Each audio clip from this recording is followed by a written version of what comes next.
নমস্কার বন্ধুরা, সামনেই মাধ্যমিক 2025। এই মাধ্যমিকের ভূগোল বিষয়ের জন্য খুব ইম্পর্টেন্ট প্রশ্নসহ যে সাজেশান সেটি আপনাদের সামনে আজকে নিয়ে এসেছি এবং এটি ডিটেলস স্টাডির মাধ্যমে তৈরি করা হয়েছে।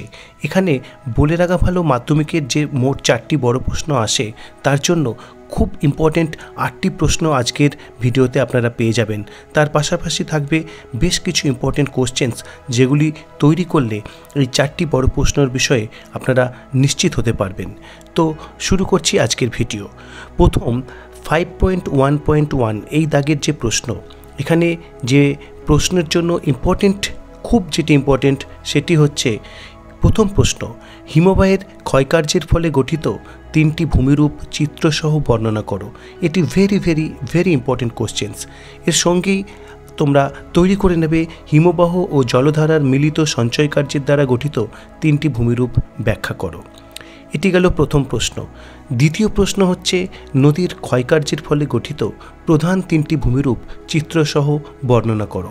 এটি ভেরি ইম্পর্টেন্ট কোশ্চেন্স এবং এর সঙ্গেই তৈরি করে নিতে পারো নদীর সঞ্চয় কার্যের ফলে গঠিত 3টি প্রধান ভূমিরূপ চিত্রসহ বর্ণনা করো।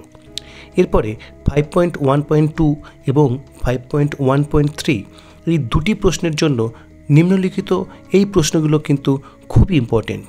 প্রথম প্রশ্ন, শৈলক্ষেপ বৃষ্টিপাত কিভাবে সংঘটিত হয় চিত্র ও উদাহরণসহ ব্যাখ্যা করো। এটি কিন্তু triple star very important questions. এর সঙ্গে একই রকম চিত্রসহ বৃষ্টিপাতের শ্রেণীবিভাগ করো। প্রশ্নটি একটু ঘুরিয়ে এভাবেও আসতে পারে। তারপরের সেকেন্ড কোশ্চেন, বায়ুমণ্ডলের ট্রোপোস্ফিয়ার ও স্ট্র্যাটোস্ফিয়ার সম্বন্ধে যা জানো লেখো। তার সঙ্গেই একটু ঘুরিয়ে আসতে পারে এই প্রশ্নটাই, উষ্ণতার ভিত্তিতে বায়ুমণ্ডলের স্তরবিন্যাস করো।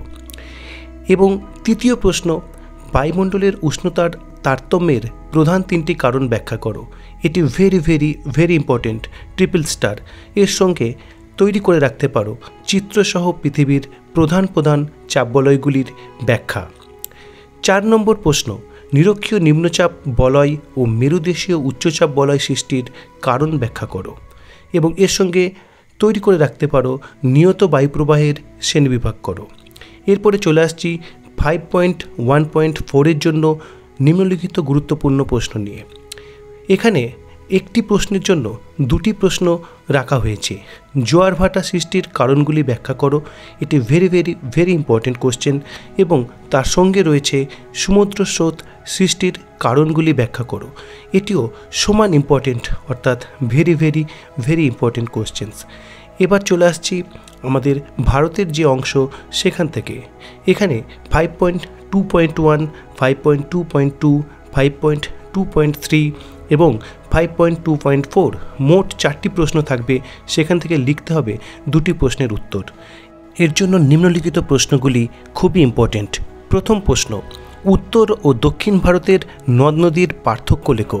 এটি কিন্তু triple star very important questions.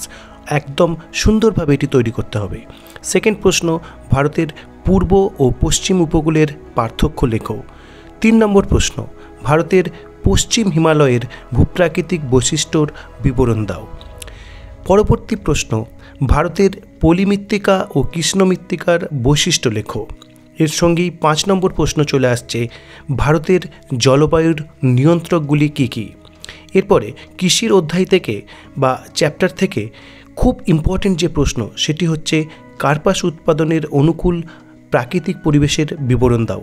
এটি কিন্তু triple star very important questions এবং তার সঙ্গে তৈরি করে রাখো চা অথবা গম উৎপাদনের ভৌগোলিক পরিবেশ।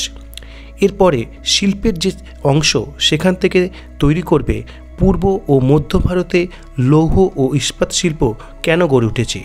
তার সঙ্গেই তৈরি করবে 9 নম্বর প্রশ্ন, পশ্চিম ভারতে পেট্রোকেমিক্যাল শিল্পের অধিক উন্নতির কারণ ব্যাখ্যা করো। এরপরে শেষ প্রশ্নটির জন্য 3টি প্রশ্ন খুব ইম্পর্টেন্ট। সেটি হচ্ছে ভারতের অসম জনসংখ্যা বন্টনের 5টি কারণ ব্যাখ্যা করো। এটি ট্রিপল স্টার কোশ্চেন, অর্থাৎ ভেরি ইম্পর্টেন্ট। তার সঙ্গে রয়েছে ভারতের নগরায়নের প্রধান সমস্যাগুলি ব্যাখ্যা করো এবং সর্বশেষ রয়েছে ভারতে নগর গড়ে ওঠার কারণ ব্যাখ্যা করো। এই প্রশ্নগুলি যদি ঠিকভাবে তৈরি করা যায় তো আশা করা যেতে পারে মাধ্যমিক 2025-এ ভূগোলের থেকে যে বড় প্রশ্নগুলি আসবে সেগুলির সবকটাই তোমরা নিশ্চিতভাবে কমন পাবে এই আশা রাখি।